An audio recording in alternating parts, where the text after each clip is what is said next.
What's up, everybody? It's Carpo again. I just woke up from a half nap, and I had this toothache all day. I went into the dentist to get it fixed about 4 days ago, and it was near the root, so who knows, it may or may not take, but sometimes it takes a few days, and it can hurt worse before it gets better. And I started thinking about pain, and I walked outside, and the pain subsided for a minute, and I thought, oh God, this is great. And so I started thinking about how many of our pains that we have are our own fault. And I know mine is because it's a tooth issue, so I could have gotten that taken care of a long time ago. This particular tooth just started hurting. I don't know what happened. This cavity didn't appear in the x-rays before, so I don't know. And maybe it was a chip or something. But anyway,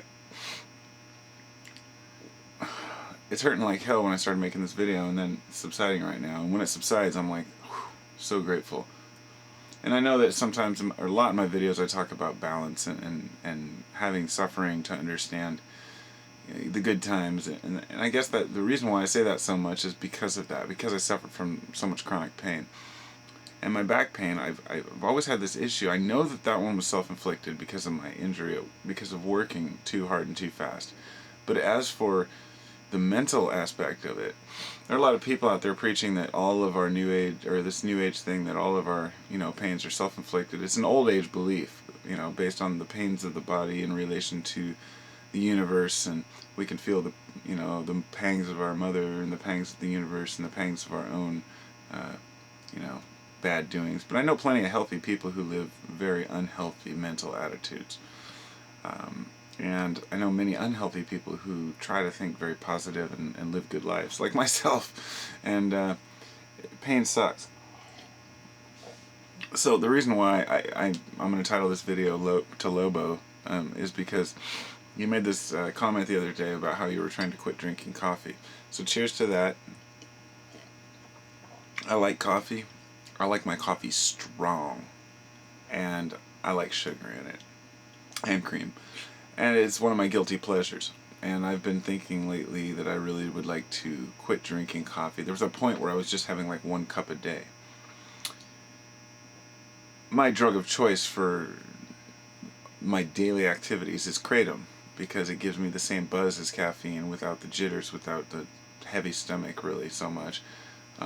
Although some people can't really stomach it.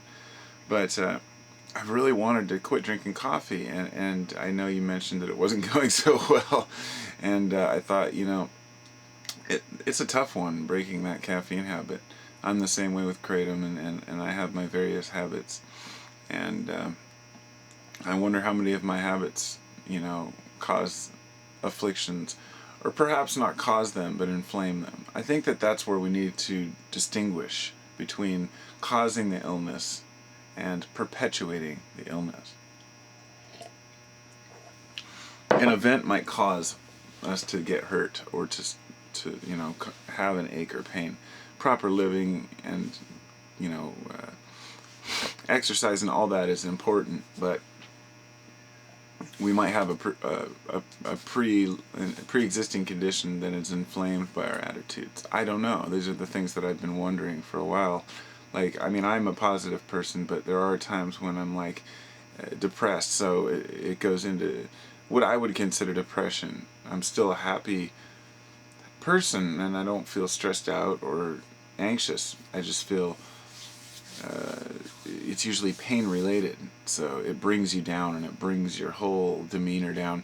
And then you start thinking, well, if I'm in pain, how am I ever going to get back up to where I feel good again, to where the pain will go away? And it's like a vicious cycle. So caffeine, maybe caffeine is the issue. I don't know. I read this thing a while back that it was on some new age website thing, and they were saying that they did all these measurements of the human body, and that after you drink, your body frequency, supposedly your resonant frequency, from what I've heard, is at 7 hertz, similar to the Earth. I think it's 7.2 hertz is the Earth frequency, if I'm not mistaken. And then I've heard people say that the body usually runs at about 60 hertz. So I'm not sure which one's true, if there's difference between those frequencies or what. But let's say the body runs at 60 hertz. They say when you drink coffee, it lowers your vibration. I have yet to see a study that correlates this or confirms this. They have this whole list I saw this one time that says these are the foods and things that, lower your vibratory rate. And coffee, of course, I just, was glancing over the page, but that one coffee thing stuck in my head that's saying that it was very significant. So I thought I would make the video and mention it. And hopefully you haven't gone off the deep end, Lobo. Quitting caffeine's a tough one. Hope everybody's having a good night.